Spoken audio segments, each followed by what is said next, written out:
Hello, नमस्कार, आदाब, सत श्री अकाल और अस्सलाम वालेकुम। मैं हूं मोहम्मद अहमद काज़मी, लेकर आया हूं आपका पसंदीदा कार्यक्रम आपके रूबरू। आज मंडे है और आज एक बार फिर देश की सियासत पर, देश के चुनाव पर क्या कुछ हो रहा है बात करने के लिए मेरे साथ खास मेहमान है अविनाश काकड़े जी, जो नागपुर में रहते हैं, गांधीवादी विचारधारा के लिए जाने जाते हैं, किसान सेवा संघ के अध्यक्ष हैं।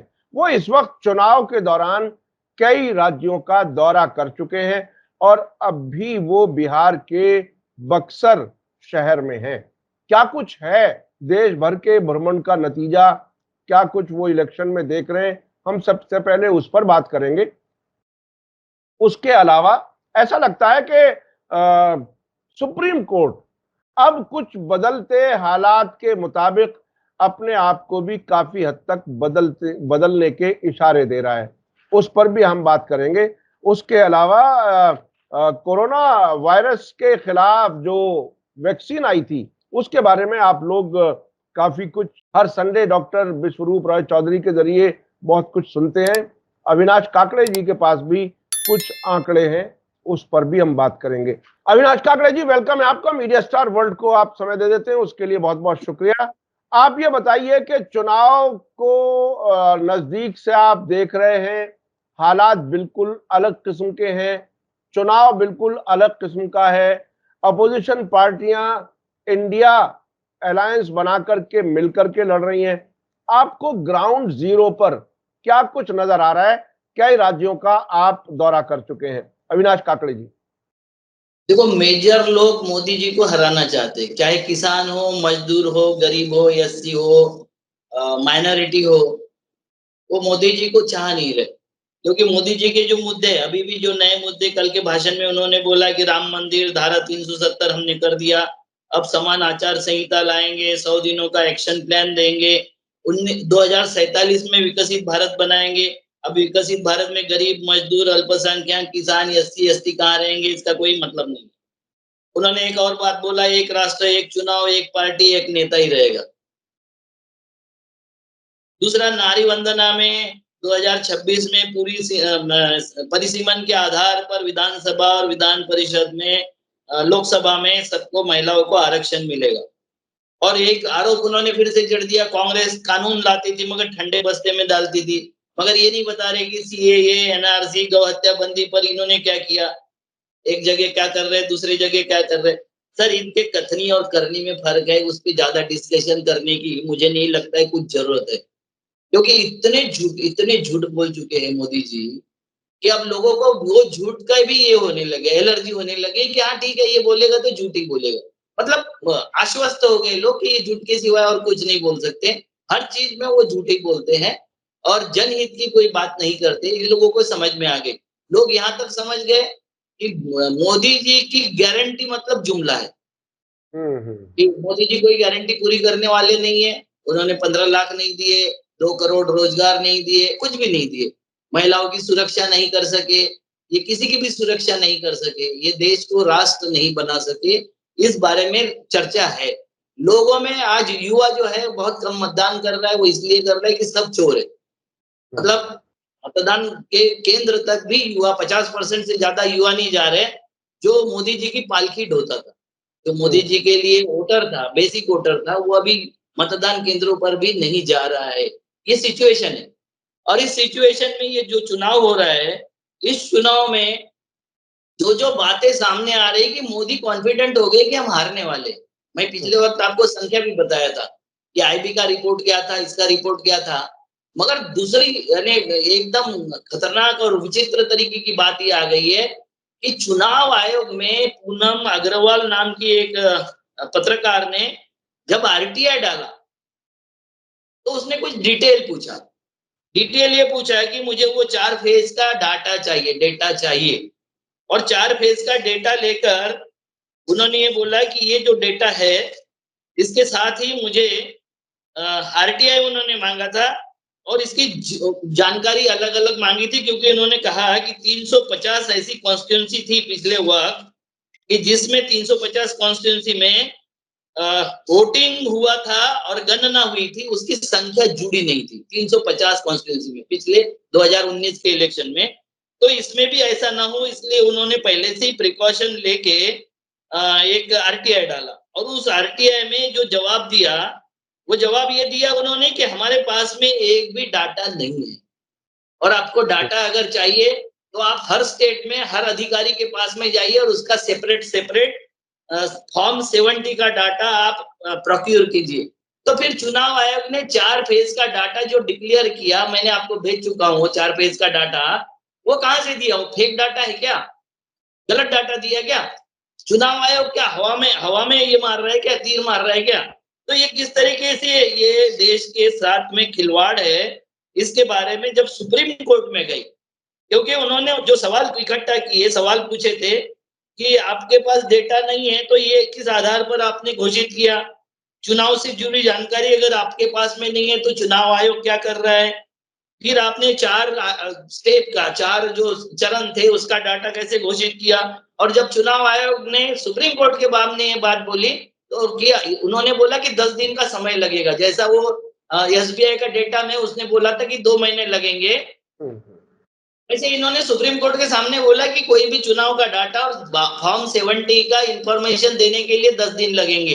तो फिर उन्होंने सुप्रीम कोर्ट ने पूछा कि भाई ये मुझे बताइए कि 1 जून को चुनाव समाप्त हो गए, 4 जून को आप ये आपके जो रिजल्ट है वो कैसे डिक्लेयर करोगे जब आपके पास में डाटा ही नहीं होगा? तो किस आधार पर होगा? और इसकी मुझे पूरी जानकारी चाहिए, इसकी सुनावनी चाहे तो रात भर करना पड़े, मैं सुनावनी रात भर करूंगा, मगर ये डाटा अगर नहीं आया तो इस देश का ये चुनाव बेईमानी हो जाएगा। और उन्होंने ये भी पूछा कि चुनाव हो जाने पर पहले दूसरे फेज का 6% वोट 10 दिनों के बाद कैसे बढ़ गया?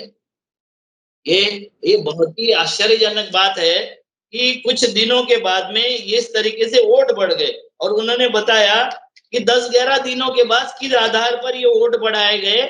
और पहले जो 19 में होता था कि पहले दिन एक सरसरा अनुमान देते थे और दूसरे दिन डिटेल देते थे कि इतने हजार इतने लाख लोगों ने इस तरीके से, महिलाओं ने वोट डाले, पुरुषों ने वोट डाले, ये डाटा दूसरे दिन दे देते थे। अच्छा, वो डाटा अगर ये बोल रहे कि राज्य सरकार के आयुक्तों से मांगिए, तो मुझे ये नहीं समझ में आता है कि कंप्यूटर युग में हम जीते हैं, कितना मिनट लगता है? जैसा वो एसबीआई छुपाना चाह रही थी वैसा ये भी छुपाना चाह रहे हैं, और इनका ये षड्यंत्र है। इसलिए अरुण गोयल ने रिजाइन दिया था। और जब दूसरे चुनाव आयोग चुने गए, 2 चुनाव आयोग, उसमें से सीजेआई को बाहर कर दिया गया। तो ये षड्यंत्र की उस वक्त से वो चल रही है और ये चीफ कोर्ट के समझ में आ गया है, चुनाव मुख्य चीफ जस्टिस के समझ में आ गया, और फिर इन्होंने इस तरीके से उसको सुनावनी में ले लिया है। और ये देश के लिए बहुत अच्छी बात है कि जो जानकारी पब्लिक डोमेन में आनी चाहिए, चुनाव आयोग ने जो जानकारी पब्लिक डोमेन में आनी चाहिए वो जानकारी आरटीआई के बाद भी देने को तैयार नहीं है, और बोल रहे हैं कि हमारे पास ये जानकारी है ही नहीं। तो फिर उसने पूनम अग्रवाल ने एक ट्वीट किया कि चुनाव आयोग के पास डाले गए वोटों की पूर्ण संख्या का डेटा ही नहीं है, और मुझे उसी प्रश्न के साथ अलग अलग राज्यों के आरटीआई दायर करने की सलाह दी गई, जबकि 2019 के 4 चरणों के वोटों की संख्या चुनाव आयोग ने प्रकाशित की थी, और वह कह रहे थे कि उनके पास जानकारी नहीं है, और ये कह रहे इनके पास जानकारी नहीं है। तो सीजीआई के सामने आने पर चुनाव आयोग ने बहुत सीरियसली चुनाव आयोग को पूछा कि आपके पास डेटा नहीं है तो 4 जून के नतीजे कैसे घोषित करोगे? ये बहुत ही सीरियस मजाक चल रहा है, मजाक है सर। काकड़े जी अब तक जो बात आपने बताई, इससे तो ऐसा लग रहा है कि कोई बड़ी साजिश रची जा रही है, तैयारी पूरी है। 4 जून में क्या उन्हें करना है वो तय कर लिया गया है। चुनाव आयोग आंकड़े देने से मना कर रहा है, टाइम गुजरने के बाद कुछ परसेंटेज बढ़ा देता है वोटिंग की। तो ये सब काम क्या कंप्यूटरों में ही चल रहा है? पब्लिक कुछ भी, किसी को वोट दे किसी को ना दे, कोई फर्क नहीं पड़ता। क्या ऐसे कोई नतीजे लाने की कोशिश है? क्या कुछ है सर? इसके साथ में सिविल सोसाइटी भी एक्टिव हो गई, जिन्होंने ये केस डाला है ऐसी सिविल सोसाइटी के कुछ मेंबर एक्टिव हो गए। वो बेंगलोर में 21 तारीख को मीटिंग ले रहे हैं, और अब दिल्ली में 26-27 तारीख को उनकी मीटिंग होने वाली है कि आफ्टर इलेक्शन के जिस तरीके से रिजल्ट अगर आ गए, इस तरीके से रिजल्ट अगर आ गए, तो फिर मोदी क्या करेंगे, किस तरीके से ये ट्रांसफर होगा, पावर होगा कि नहीं होगा। और क्या देश में डेमोक्रेसी बचेगी, इसलिए सिविल सोसाइटी भी एक्टिव हो गई है। ये बात आप पूरी देख समझ लीजिए कि पूरी बेईमानी चल रही है। चारों तरफ से बेईमानी का बिल्कुल शिखर पर है।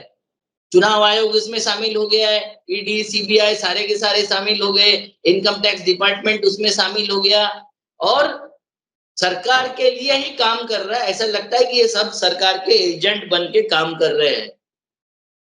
तो जो ये सूरत तो बहुत ही खतरनाक है। अच्छा, चीफ जस्टिस ने क्या कुछ कहा है, थोड़ा सा और बता सकते हैं?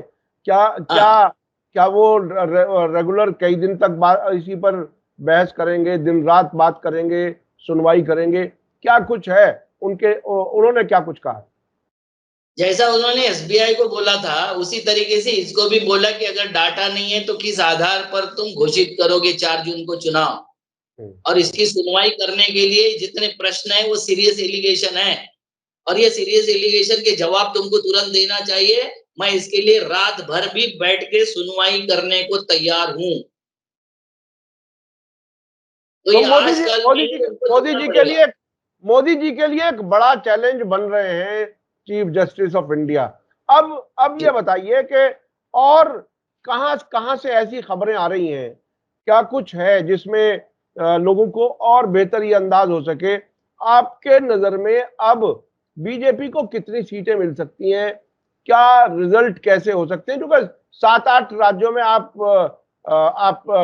घूमे हैं, देखा है नजदीक से। आपका अपना असेसमेंट क्या है अभी? सर अभी अगर सुप्रीम कोर्ट को ही सेटिस्फाई नहीं कर सका चुनाव आयोग तो ये चुनाव ही रद्द हो जाएगा। पहली बात तो ये हम्म। सीरियस मामला तो ये है कि चुनाव रद्द हो सकता है ये, हम्म। क्योंकि सेटिस्फाई करना पड़ेगा उनको। ठीक है, हमको सेटिस्फाई करे ना करे सुप्रीम कोर्ट को सेटिस्फाई करना पड़ेगा। दूसरी बात, चारों तरफ मैं बता रहा हूँ कि किसान आक्रोशित है, गरीब आक्रोशित है, युवा आक्रोशित है, महिला आक्रोशित है और कोई भी लोग सेटिस्फाई नहीं है, कोई भी आदमी इनसे सेटिस्फाई नहीं है। आप देखिए हर दिन एक एक मुद्दा आता है, हर दिन एक एक मुद्दा। जैसा अभी मुद्दा ये ये बोल रहे हैं क्या हेमंत बिस्वा शर्मा कि हम मुल्ला पैदा करने वाली दुकानें बंद कर देंगे, मुस्लिम आरक्षण खत्म करेंगे। अब ये मुस्लिम आरक्षण की बात कहाँ से आ गई? मुस्लिम आरक्षण तो चंद्रबाबू नायडू भी दिया, वो अभी घोषित किया, उसने घोषणा पत्र में डाला कि हम मुस्लिमों को आरक्षण देंगे। अच्छा 94 में कर्नाटक की बात पूछ रहे, तो 94 में जब देवेगौड़ा जी थे उस वक्त वो आरक्षण दिया गया मुसलमानों को। जब मोदी जी गुजरात में थे उस वक्त भी मुसलमानों को आरक्षण देने के लिए उन्होंने हामी भरी थी और वो बोला था कि मैं कमिटमेंट के साथ ये काम करना शुरू करता हूँ, काम करूंगा। ठीक है, तो मामला ये नहीं है सर, मामला ये है कि लोग उनके मुद्दे पर नहीं जा रहे। हिंदू मुसलमान के मुद्दे पर, भारत पाकिस्तान के मुद्दे पर, मछली मांस के मुद्दे पर, उस मुद्दे पर लोग बात ही नहीं कर रहे। वो बोल रहे हैं हमारे रोजगार का बताइए, हमारे महंगाई का बताइए, हमारे स्वास्थ्य और शिक्षा का बताइए, जो तुमने तबाह कर दिया उसके बारे में बताइए, हमें कैसे मिलेगा। तो अगर इशू बेस्ड चुनाव हो रहे हैं तो इशू बेस्ड में कहीं भी बीजेपी नहीं टिकती। मैंने पिछले वक्त भी आपको बोला था कि 200 से अंदर आएगी बीजेपी। अगर ये चुनाव ईमानदारी से हो गए तो 200 सीट भी क्रॉस करना बीजेपी के लिए पॉसिबल नहीं है। ये जो दम भर रहे थे 400 पार 500 पार, तो ये 400 और 500 पार ये जब ही कर सकते हैं जब इलेक्शन के ईवीएम में और ये अपने प्रोसीजर में घोटाला कर दे। इलेक्शन कमीशन आप देखिए, विरासत भी और विकास भी ऐसे नाम के मंदिरों के बोर्ड मोदी के साथ में लगाए हुए हैं पूरे देश में, इवन दिल्ली में लगे हुए। मैं जितने जितने राज्यों में घुमा हूँ वहां सब जगह विरासत भी और विकास भी, बिजली के खंभों पर भी बोर्ड लगे हैं इलेक्शन के, सार्वजनिक संपत्ति पर भी इलेक्शन के बोर्ड लगे हुए हैं और इलेक्शन कमिश्नर सो रहा है क्योंकि वो उनका अच्छा नौकर अच्छा है। अच्छा, अब क्या हिंदुत्व वाला मुद्दा बिल्कुल जीरो हो चुका है? क्या राम मंदिर से कोई फायदा नहीं हो रहा है बीजेपी को? क्या क्या कुछ सब कुछ टाइम से पहले खर्च कर दिया इन्होंने, खत्म हो गया, इसका कोई असर नजर नहीं आता? वो जो गोबर खाने वाले और पेशाब पीने वाले लोग थे वो कहाँ चले गए? सर एक बात की आप खाना खा लो, हाँ। खाना खा लो, खाना खा लो, कितने समय तक खाते रहोगे? आधा घंटा, 1 घंटा। इन्होंने इतना इरिटेशन कर दिया, पेट्रोल पंप पे मोदी, हर जगह पर मोदी, सोशल मीडिया पर मोदी, गोदी मीडिया पर मोदी, जहां दिख सकते वहां मोदी, जहां सुन सकते वहां मोदी। तो ये इरिटेशन हो गया। खाना कितना भी अच्छा हो, अगर इस तरीके से खिलाया जाए तो उसका इरिटेशन होना ही है। तो इरिटेशन हो गया, और ये इरिटेशन में तड़का अगर किसी ने लगाया होगा तो बीएचयू ने लगा दिया। बीएचयू के कार्डियोलॉजी डिपार्टमेंट के जो चीफ है, उन्होंने एक डाटा घोषित किया, और उस डाटे में जो जानकारी है वो इतनी खतरनाक है सर, कि 2100 कुछ लोगों पर उन्होंने टेस्टिंग किया, और उसमें ये समझ में आया कि 926 लोग गंभीर बीमारियों से, जिससे मर सकते, हार्ट अटैक, ब्रेन स्ट्रोक वाली, किडनी और ये सब बीमारियों से ग्रसित हो गए। ये उनका डाटा है।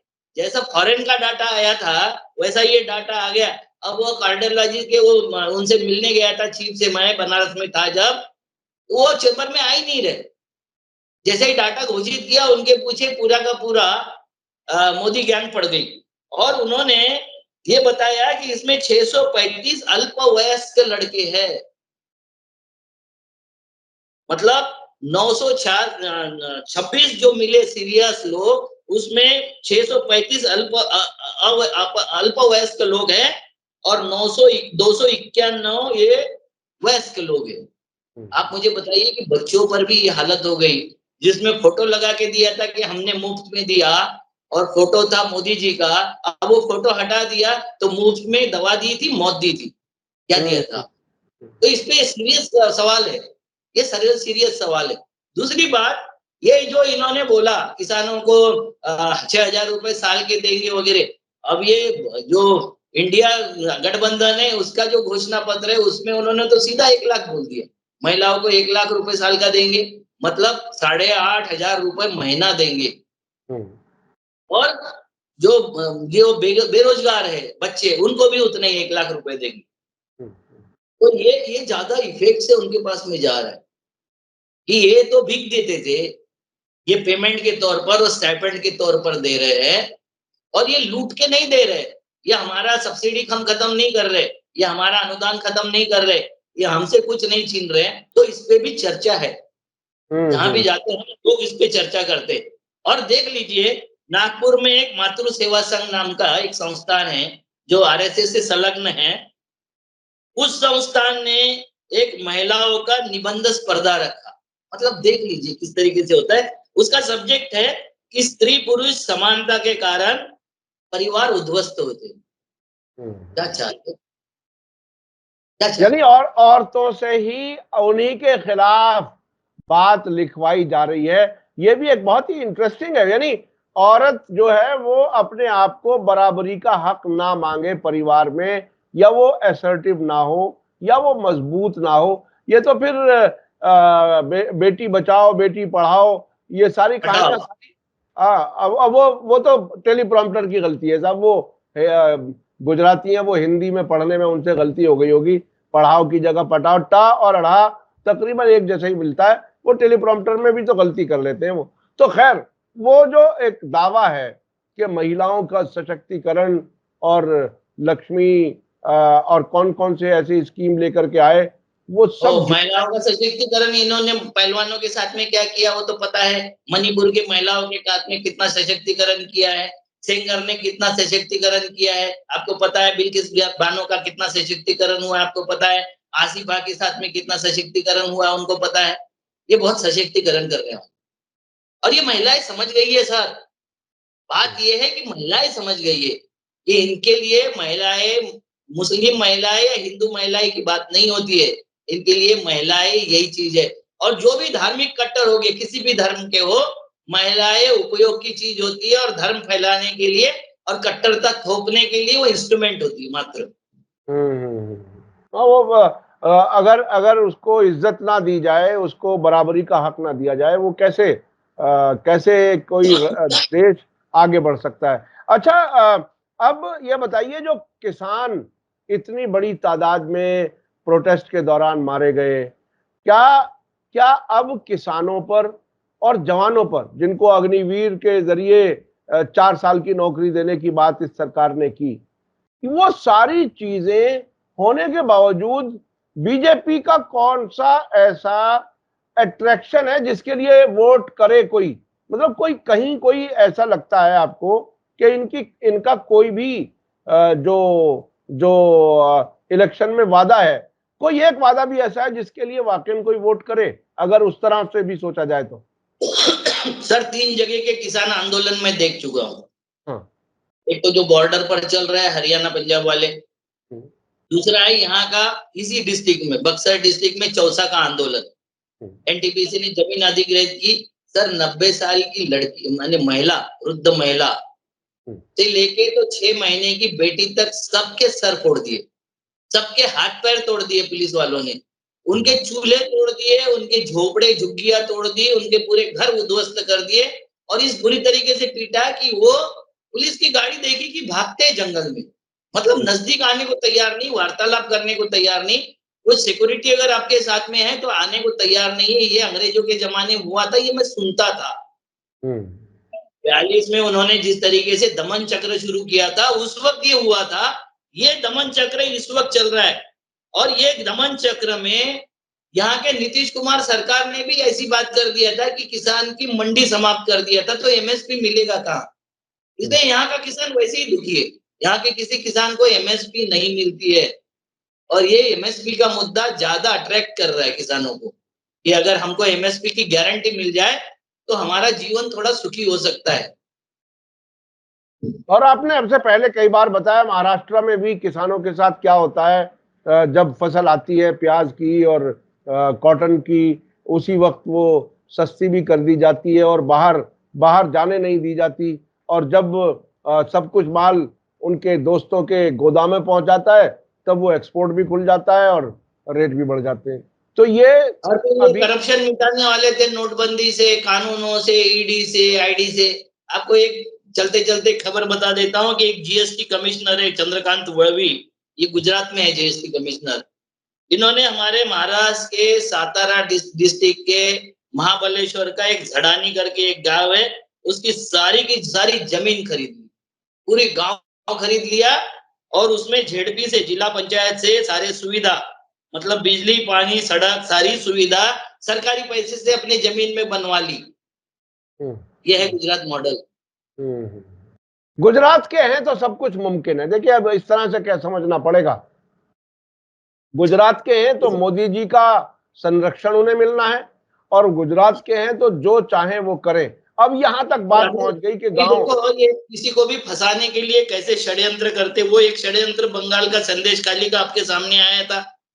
अब ये दूसरा षड्यंत्र है स्वाति मालीवाल का। बीजेपी की पुलिस ने उनको जानबूझ के वहां भेजा। उन्होंने आरोप लगाया कि मेरे कपड़े फाड़ दिए, मेरे बटन तोड़ दिए। उस वक्त किसी पे केस दर्ज नहीं हुआ, उनका ना उनका डॉक्टरी मुलायजा हुआ, कोई कुछ नहीं हुआ।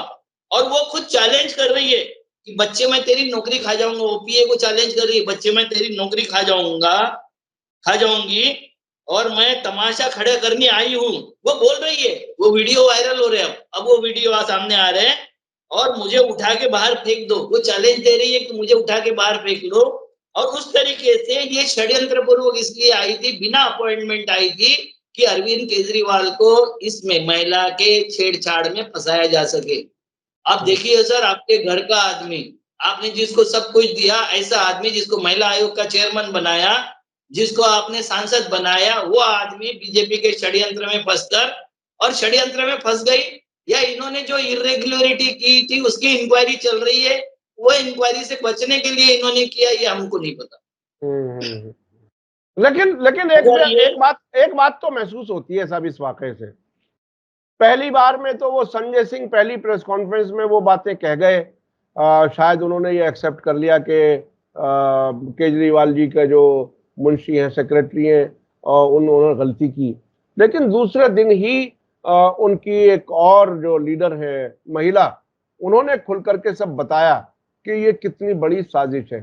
अब ये समझना अपने आप में हम पत्रकार के लिए भी, आप जैसे लोगों के लिए भी बहुत आसान है कि आखिर मेंबर पार्लियामेंट आम आदमी पार्टी की, अरविंद केजरीवाल को अपना नेता समझने वाली, और जाहिर है आम आदमी पार्टी में है तो बीजेपी के खिलाफ भी उसे होना चाहिए। उस सब के बावजूद वो बीजेपी के लिए अगर ये काम कर रही है तो उसे कितना बड़ा लालच या डर दिखाया गया होगा, ये तो इससे बिल्कुल जाहिर हो रहा है। आप इसको किस तरह से देख रहे हैं, क्या कुछ है? सर, आपका कुछ भी गलत हो, थोड़ा-सा भी आपके इसमें गलत अगर दिखाई दे तो बीजेपी आपको जीने लायक नहीं छोड़ती, निष्ठा के लायक नहीं छोड़ती। आपकी सारी निष्ठा खरीद लेगी या डरा के खरीद लेगी। भय और क्या बोलते प्रलोभन, ये दोनों चीज़ों का जो अत्योच्च उपयोग हो सकता है, सबसे एक्सट्रीम उपयोग हो सकता है, वो बीजेपी सत्ता के लिए कर रही है। ये बात बिल्कुल सत्य है और इस पे उपाय हो सकता है कि हमारी जागरूकता, इस पे उपाय है। जो फॉर्म 70 मिलता है कि किस बूथ पर कितना मतदान किया, वो सारे एजेंटों को फॉर्म 70 मिलता है, उसको सुरक्षित रखा जाए। ये जितनी भी हेरा-फेरी कर ले, ये बंद पड़ी जो मशीनें खराब हो जाती है, 50-100 मशीनें खराब होती है, उसमें ही हेरा-फेरी कर सकते हैं। अगर जनता ने तय कर लिया है कि हम हर सीट पर 1 लाख 2 लाख से ज्यादा मार्जिन देंगे, तो ये कितना भी ईवीएम की चोरी कर ले, इनकी सरकार नहीं बचने। ईवीएम का की धांधली जो है वो भी सरकार इनकी नहीं बना सकेगी। ये बहुत ही बेहतरीन और बहुत ही अहम नुक्ता है जिस पर सब लोगों को शक और डर है कि सब कुछ कर ले। मैं तो अक्सर उसकी मिसाल देता हूं, 2017 में यूपी में जब इलेक्शन हुए तो वो पहला ऐसा मौका था हमारे कम से कम होश संभालने के बाद कि किसी यानी बीजेपी से गांव के लोगों ने इतनी नफरत जाहिर की कि गांव में बीजेपी के वालों का आना पाबंदी है, उन पर नहीं आ सकते, लेकिन वहां भी बीजेपी जीती थी। तो उसके बाद ऐसा लगा था कि शायद ईवीएम से कुछ भी किया जा सकता है। आप कहते हैं कि एक रेशो तक ही गड़बड़ हो सकती है, उससे ज्यादा नहीं हो सकती। इसलिए आपने ये उम्मीद जताई है कि मोदी जी की सरकार इस बार नहीं बनने वाली, ऐसे हालात हैं। बहुत बहुत शुक्रिया अविनाश काकड़े जी, आपने अपने सफर के दौरान, अपनी यात्रा के दौरान समय निकाला, उसके लिए बहुत बहुत शुक्रिया। हम अपने दर्शकों को बताएं कि अविनाश काकड़े जी हमारे इस प्रोग्राम के लिए बहुत ही सीरियसली तैयारी करते हैं, बहुत कुछ आंकड़े इकट्ठे करते हैं और आपके सामने, हमारे दर्शकों के सामने वो लेकर के आते हैं। बहुत बहुत शुक्रिया। इसी के साथ मुझे दीजिए इजाजत। धन्यवाद, शुक्रिया। जय भारत, जय हिंद। मीडिया स्टार वर्ल्ड के और वीडियो देखने के लिए हमारे चैनल को सब्सक्राइब करें और सीधे नोटिफिकेशन पाने के लिए बेल आइकन दबाएं। और अगर हमारी खबर सच्ची और अच्छी लगे तो अपने व्हाट्सएप, इंस्टाग्राम, फेसबुक और ट्विटर अकाउंट पर जरूर शेयर करें।